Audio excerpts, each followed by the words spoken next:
چیزیں ہوئی سعودی پاکستان جو سعودی ایمبیسی ہے دونوں ریاض میں اور جدہ میں، اور میں اب تک انفارچونیٹلی اتنا ٹائم نہیں تھا اور ڈومیسٹک چیزوں میں پڑا ہوا تھا، تو میں نے اتنی اس کے اوپر جتنی توجہ دینی چاہیے تھی میں نے نہیں دی ابھی تک۔ ہم نے حالانکہ شروع میں آ کے ہم نے گائیڈ لائنز بھی دیے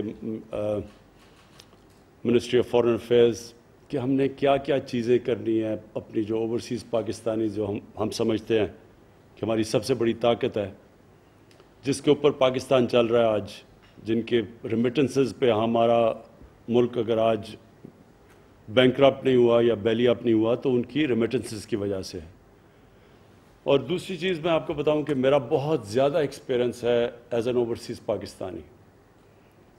میں آج سے 50 سال پہلے جب انگلینڈ گیا تو ہمارا 20 سال ادھر یا 20 سال سے بھی زیادہ جب میں ایز این اوورسیز یعنی انگلینڈ میں جب میرا انٹریکشن ہوتا تھا پاکستان ایمبیسی سے، پاکستان ہائی کمیشن سے، تو مجھے بڑا ایک ایکسپیرنس ہے کہ وہاں اوورسیز پاکستانی جو خاص طور پہ جب میں گیا تھا تو لیبر کلاس تھی ہماری، زیادہ تر جو انگلینڈ میں ان دنوں میں لیبر کلاس تھی، اب تو وہ پڑھ گئے ہیں، ان کی سیکنڈ تھرڈ جنریشنز آگے نکل گئی ہیں، پڑھ لکھ کے ہیں۔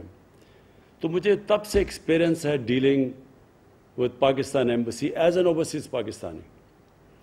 تو اس لیے میں جب پرائم منسٹر بنا تو میری سب سے بڑی خواہش یہ تھی کہ ہم یہ بالکل جو ایٹیٹیوڈ بدلیں جو ہماری ایمبیسیز ڈیل کرتی ہیں اوورسیز پاکستانی سے، اور اسپیسیفکلی جو ہمارے محنت کش لوگ ہیں جو وہاں جاتے ہیں کام کرتے ہیں گھروں سے دور، اور جو نچلا طبقہ ہے، اوپر جو پڑھے لکھے لوگ ہیں جو ویل ٹو ڈو ہیں ان سے ہماری ایمبیسیز بائی اینڈ لارج ٹھیک رہتی ہیں، لیکن جو نچلا طبقہ ہے اس سے مجھے ہمیشہ یاد ہے کہ بڑے پرابلمز تھے۔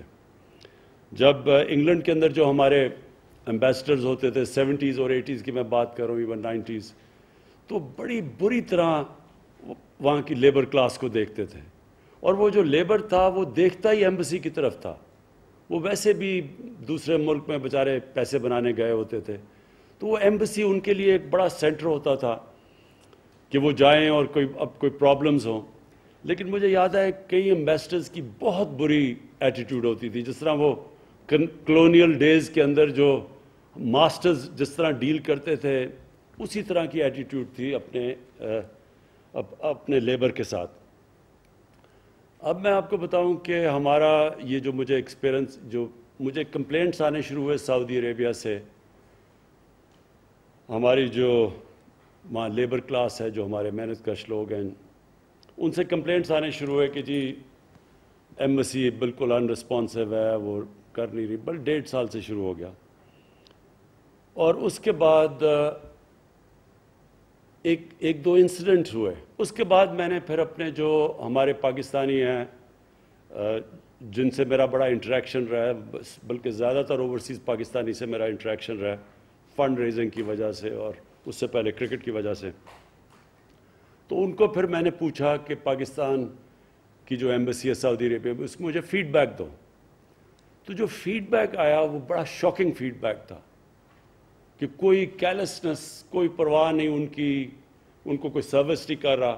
اس کے بعد پھر ہمارا جو سٹیزن پورٹل ہے یہاں جو جس کا سیکشن ہے اوورسیز پاکستانیز کا، اس سے پھر میں نے اس کے بھی کمپلینٹس دیکھیں گے کیا کیا کمپلینٹس آ رہی تھیں، تو وہ سارا میچ کر رہا ہے کہ جس طرح کی انفارچونیٹلی ہمارے اوورسیز پاکستانیز کو ہماری ایمبیسیز ڈیل کرتی ہیں، اور جس طرح کا رسپانس ہماری ایمبیسیز دیتی ہیں ان لوگوں کو، وہ میں نے یہ اپنے سٹیزن پورٹل سے پورے پوائنٹس نکالے ہوئے میں آپ کے سامنے رکھ رہا ہوں، اور اس کے بعد میں نے آپ کو یہ بتانا ہے کہ ہم نے اب کرنا کیا ہے، بیکاز میں آپ کو بتا دوں اس طرح ہم نہیں چل سکتے۔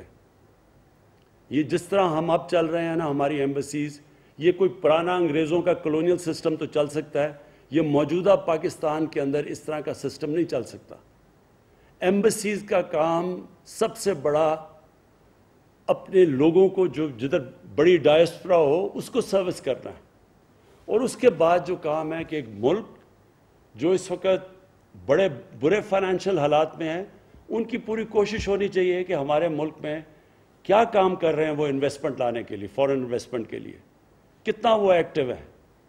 کیونکہ وہ پرانے دن چلے گئے جب ہمارے وہاں انگلینڈ کے اندر جو ایمبیسڈر ہوتا تھا وہ انگریزوں سے مل کے بڑا خوش ہو جاتا تھا.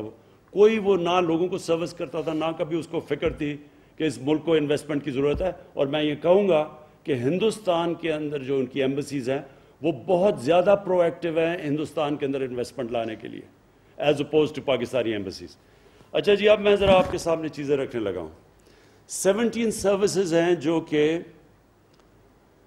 پرووائڈ کی جاتی ہیں, کاؤنسلر سروسز ایمبیسیز کے اندر.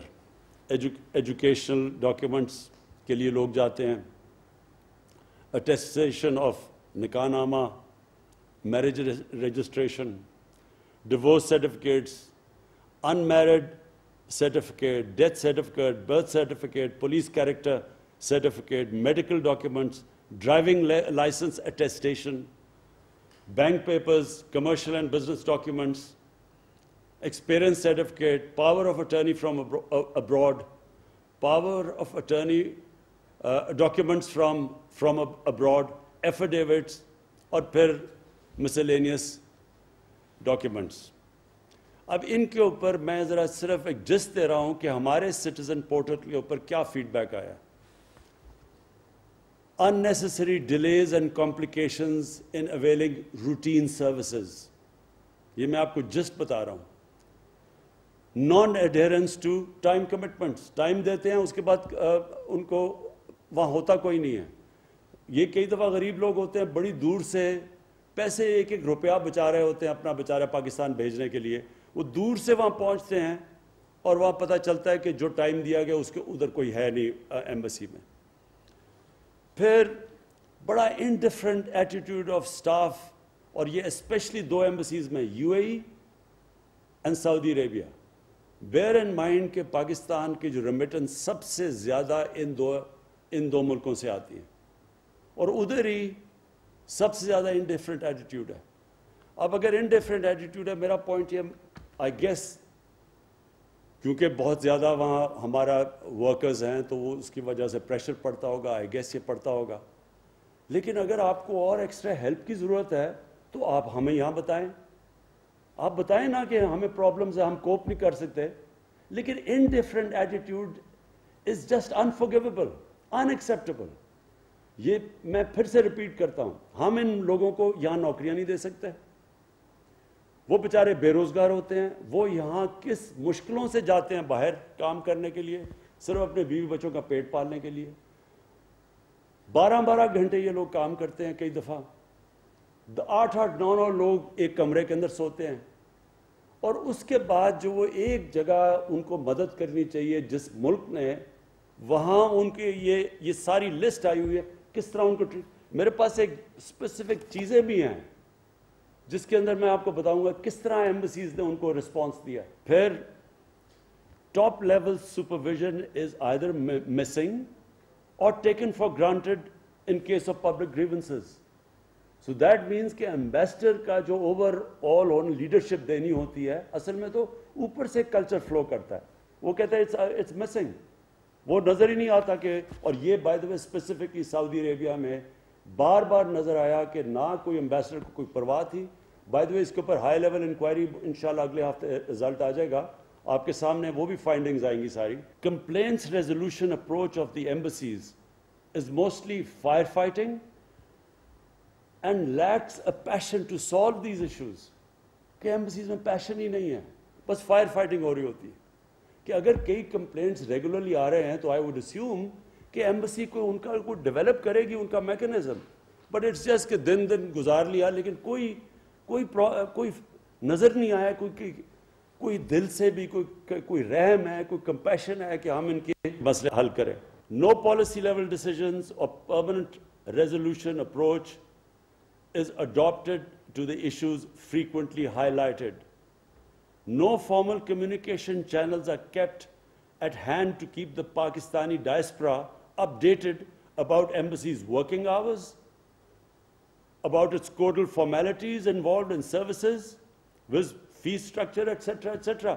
یعنی کوئی اس طرح کا ایمبسیز کے پاس کوئی فارمل کمیونیکیشن, لوگ کمپلین کریں کہ ہمارے پاس ہے ہی نہیں کہ ہم ان کی ہم کیسے فائدہ اٹھا سکیں. ہو سکتا ہے ایمبسی نہ جانا پڑے.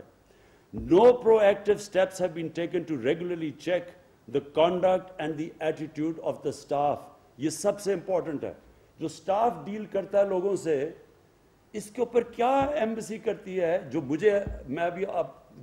مجھے جو فیڈ بیک سعودی عربیہ سے آئی, اور یہ انشاءاللہ ہماری ابھی جو انویسٹیگیشن ہے اس میں اور چیزیں یہ نمایاں ہوں گی, کہ وہ ایسے لگا کہ کوئی ہے ہی نہیں, کوئی ایٹیٹیوڈ ہی نہیں ہے. جو سٹاف بیٹھا ہوا ہے, اگر وہ, اور میں آپ کو ذرا ایک اور بھی دکھاؤں, یہ جو ہمارے سٹیزن پورٹل کے اوپر چیزیں آئیں, میں ذرا I'll just give you a sample of what is happening. یہ ایک لکھتا ہے, Sir, in Doha, Qatar, there is no arrangement of degree education after FSc, FA. Thus our children are suffering from no education. Please look into it and make arrangements for at least one university which can give education up to degree program. اب یہ it's not an easy thing, but ہو سکتا ہے کہ اگر اتنے زیادہ ہمارے پاکستانی ہیں تو ہم یہاں اس کا کچھ پلان کر سکتے ہیں اگر فیڈ بیک یہاں. Dear sir, thank you for reaching us out. یہ embassy کا response ہے. The embassy is well aware of the matter and has already taken up the matter with the authorities in the state of Qatar. Hopefully the matter will be resolved soon. تو وہ تو پاکستانیوں کو کہہ رہا ہے, وہ کہہ رہا ہے قطر سے کرے گا. میں آپ کو ایک اور دکھاتا ہوں, یہ نادرا کا ہے, یہ ذرا سن لیں. This is to inform you that the staff available in Kuwait, in Nadra office, they take money 250 to 500 dirhams for making illegal papers instead of guiding people to proper channels. تو وہ آگے کیا کہتا ہے, ذرا یہ سن لیں, ادھر سے آیا. Dear citizen, all Nadra documents are issued by authorities headquarters in Islamabad and not by the embassy. The person in the embassy only assists in completing online applications for different services provided by Nadra. It will be appreciated if the embassy is provided any available evidence along with the detail of the person receiving bribery.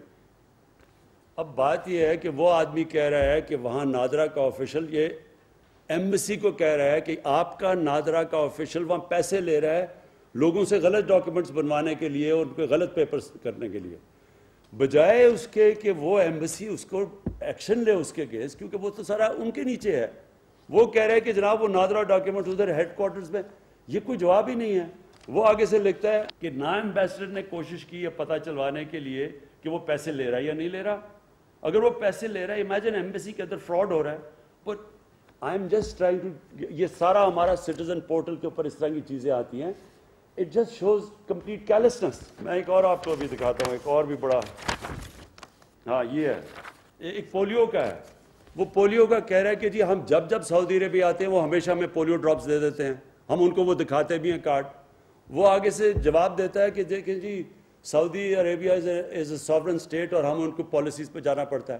وہ آگے سے کہتا ہے میں سعودی عربیہ کا جو attested جدھر سے چیک کروانا ہے میں ادھر سے وہ سرٹیفکیٹ لیا ہوا ہے. تو وہ آگے سے, یعنی یہ رسپانس ہے کہ ان کو بار بار پولیو ڈراپس دے رہے ہیں, وہ لے کے بھی آ رہا ہے جو سعودی عربیہ کی جو کریڈیٹڈ اٹیسٹیشن ہے, وہ اس کے بعد اسے کہتا ہے کہ نہیں جی یہ تو ساورن گورنمنٹ ہے. میں صرف سم اپ کرنا چاہتا ہوں.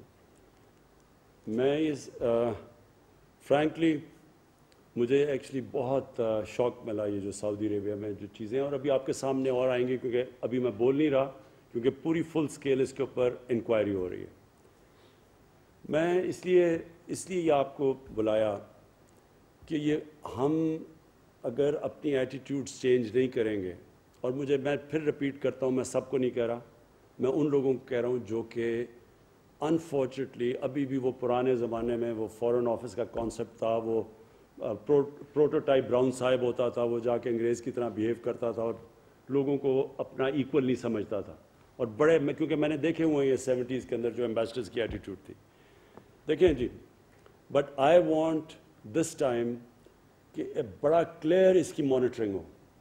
یہ جو ویب سائٹ ہے یہ ان کی ایمبسیز میں بھی ہو, آپ کے ساتھ بھی لنکڈ ہو. Shah ji you must oversee it. آپ کے نیچے کوئی آدمی ہونا چاہیے جو ساری فیڈ بیک, اسپیشل آفیسر جو فیڈ بیک لے ساری, اور ہم بھی سٹیزن پورٹل سے جو ہمیں کمپلینٹس آئے اور ہمیں بہت آتی ہیں ہم سیدھے آپ کے پاس بھجوائیں. اور سو آپ کو ایگزیکٹ آئیڈیا ہو کہ اچھا جو ابھی تک بھجوا رہے ہیں وہ رسپانس جو آتا ہے وہ بڑا سیٹسفیکٹری نہیں ہے، وہ بڑا سٹینڈرڈ قسم کا رسپانس آتا ہے جو ایک بیوروکریٹک قسم کا، جو میں نے ابھی آپ کو بھی پڑھے ہیں کہ وہ ہسبینڈ وائف کہہ رہے ہیں طلاق ہے، سب کچھ ہے، یونین کاؤنسل ہے، وہ بیوروکریٹ بھیج رہے جی، اور لوگوں کے کام رک جاتے ہیں ساروں کے. سو نمبر 1 اس کی پلیز مانیٹرنگ ہونی چاہیے کہ کون، کیونکہ ہم تاکہ سزا اور جزا دیں، لوگوں کو اوپر اٹھائیں جو کہ اچھے کام کر رہے ہیں، اور جو نہیں کر رہے ہیں وہ پنش دیں. سیکنڈلی ایک کمپیشن میں چاہتا ہوں، اور کمپیشن تب آتا ہے جب کہ آپ کو ایکچولی فکر ہو کہ یہ جو بیچارہ اپنے گھر سے دور، بیوی بچوں سے دور، ایک سال 6-8 مہینے بچوں کو نہیں دیکھتا، جو محنت کرتا ہے، اس کو پلیز اسپیشل ٹریٹمنٹ دیں، اس کے کام آسان کریں. بار بار چیز آتی ہے جی ہمیں وہ ٹائم دیتے ہیں، وہ اتنی دور سے بیچارے کرایہ خرچ کر کے جاتا ہے، جو ایک پیسہ بچا رہا ہے یہاں کے لیے، وہاں جا کے پتہ چلتا ہے جی آج نہیں ہے، ان کو آج اویلیبل نہیں ہے یا کچھ ہے، کسی فریولس چیز سے واپس بھیج دیتے ہیں. یہ جو کمپیشن نہیں ہے، اس کے لیے میں پھر آپ کو گارنٹی کرتا ہوں کسی قسم کی ہمارے سے سپورٹ چاہیے. مثلا آپ سمجھتے ہیں اوور ورکڈ ہے کوئی، تو ہم آپ کے لیے اور سٹاف دے سکتے ہیں اس کے لیے، لیکن پلیز سروس دیم پراپرلی. یہ بڑے خاص اللہ کے لوگ ہیں، یہ محنت کش لوگ ہیں جن کے اوپر یہ ملک چل رہا ہے. تو اور پھر پرزنرز، یہ جو ہمارے پرزنرز ہیں، کوئی معاشرہ ان کو لاوارث نہیں چھوڑتا اپنے لوگوں کو. ہمارے لوگ فریولس چیزوں میں پکڑے جاتے ہیں، وہ بیچارے پہلے ہی غریب ہوتے ہیں، وہ جیلوں میں، کوئی پوچھتا ہی نہیں ہے ان کو. تو پلیز اس کے لیے بھی ہم فنڈ پرووائڈ کرنے کے لیے تیار ہیں. ایک سیل بنائیں، وکیل ہوں جو ریگولرلی جا کے پتہ ہو، ہر پرزنرز کا ہمیں پتہ ہو، فیڈ بیک آئے. کئی بیچارے بڑے ڈیسپریٹ لوگ جو چھوٹی سی چوریاں اگر ان کے فائنز ہیں، وہ ہم پیسے یہاں اکٹھے کر کے ان کو، بلکہ وہاں ہمارے جو باہر پاکستانی ہیں، اور what I know of them, ان کو بھی ہم ٹاسکنگ لگا دیں، وہی ان کو بیچارے پیسے دے کے نکال سکتے ہیں، پرووائڈیڈ ان کے پاس یہ انفارمیشن چلی جائے. اور فائنلی فورن انویسٹمنٹ، یہ بھی بڑی امپورٹنٹ ہے. یہ بھی ایویلیویٹ کریں کہ کون سے ایمبیسی سے زیادہ پرو ایکٹیو کام ہو رہا ہے، ہمارے پاس انویسٹرز آ رہے ہیں وہ جتنا بھی ہوتا جائے گا، وہ اس سے آپ کو پتہ ہونا چاہیے کہ اس وقت پاکستان ہمارا ٹیک آف کر رہا ہے آہستہ آہستہ. اللہ کا کرم ہے، ہمارا ملک اوپر جا رہا ہے، روپیہ تکڑا ہو رہا ہے، ہمارا ریزروز بڑھ رہے ہیں.